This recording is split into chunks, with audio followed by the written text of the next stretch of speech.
Alors, chers amis, ravi de vous retrouver pour une nouvelle vidéo, toujours dans l'actualité du Barça. Il est toujours un joueur libre, donc aujourd'hui, on va parler de Messi, son contrat et pourquoi sa prolongation de contrat tarde à se concrétiser jusqu'à présent. Est-ce un problème d'argent ou c'est le joueur lui-même qui veut plus rester au Barça? C'est des questions qu'on se pose tous les jours. Ensemble, on va voir qu'est-ce qui ne marche pas en se basant sur des informations des journaux et médias en rapport avec le football et plus particulièrement le FC Barcelone. Selon le Mundo Deportivo, le FC Barcelone devrait connaître une période très chargée dans les jours à venir, alors que le Barça cherche déjà à finaliser la sortie de plusieurs joueurs dans le but de faire de la place pour la signature du nouveau contrat de Messi. L'Argentin de 34 ans est actuellement agent libre, il n'a pas de club et il est en compétition avec sa nation. Son contrat avec le FC Barcelone étant expiré le 30 juin passé, un renouvellement de contrat serait en préparation, mais les règles du fair play de la Liga s'avèrent être un obstacle majeur pour ce renouvellement, obligeant Barcelone à réagir au plus vite avec un seul moyen possible, c'est-à-dire en réduisant la masse salariale afin d'accommoder le capitaine argentin. En effet, selon le rapport, les Blaugrana doivent économiser au moins 200 millions d'euros pour se conformer aux restrictions mises en place par la Liga et s'adapter au nouveau contrat de Messi. Ainsi, la priorité du club dans l'état actuel des choses est de se débarrasser des joueurs qui ne sont pas dans les plans de Ronald Koeman. Et pour réussir tout cela, il y a certains joueurs ciblés. Vous êtes habitués à ces noms maintenant: Samuel Umtiti, Miralem Pjanic, Philippe Coutinho, Moussa Wagué, Carles Alenya, Martin Braithwaite est également un autre joueur sur lequel le FC Barcelone est prêt à encaisser, étant donné que sa valeur est très élevée suite à ses performances impressionnantes avec le Danemark dans cet Euro 2020. La porte est également ouverte pour que Neto, Sergi Roberto et Clément Lenglet partent si d'importantes offres arrivent sur la table, ce qui devrait générer des revenus si l'on prend les ventes tout en réduisant la masse salariale qui bloque pour l'instant le fait que le Messi soit de nouveau un joueur du FC Barcelone. Maintenant, il y a de sérieux problèmes dans le cas d'Umtiti et de Pjanic.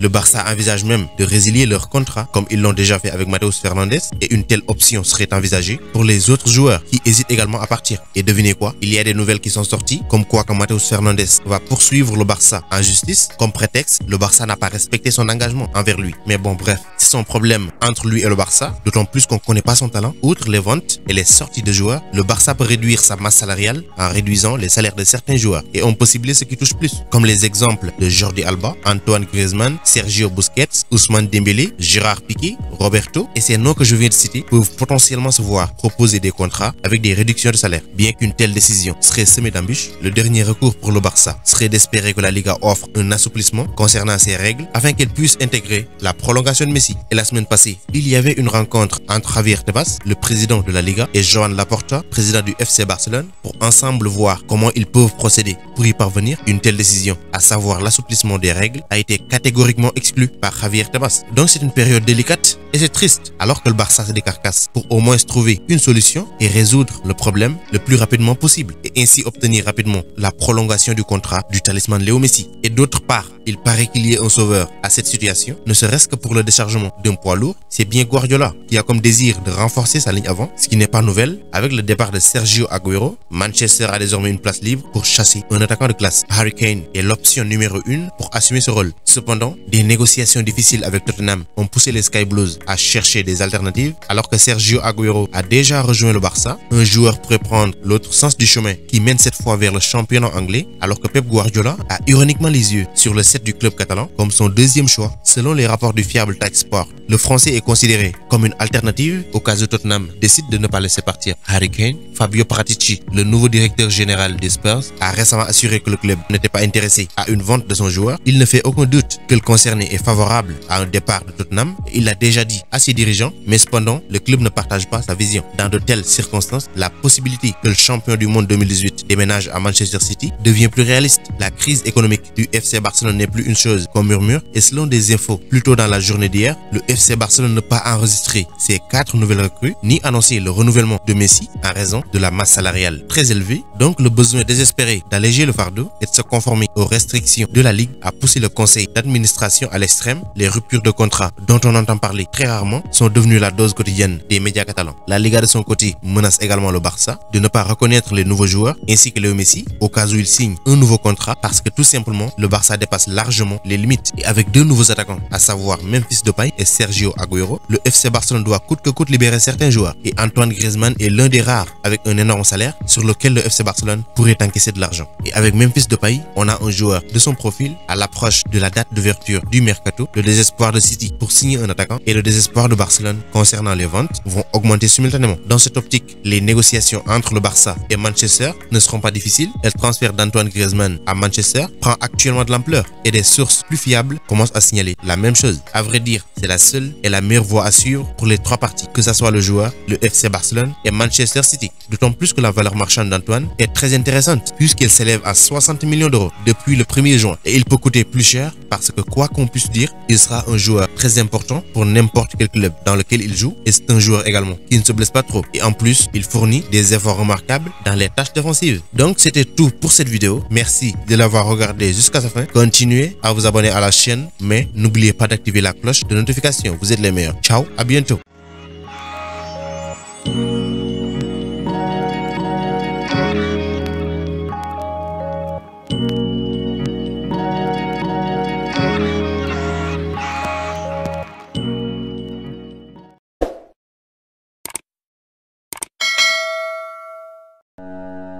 Pour échanger avec moi directement, c'est possible sur Instagram. Le lien se trouve dans la description, donc rejoignez-moi là-bas, ainsi que sur Twitter et même sur Facebook.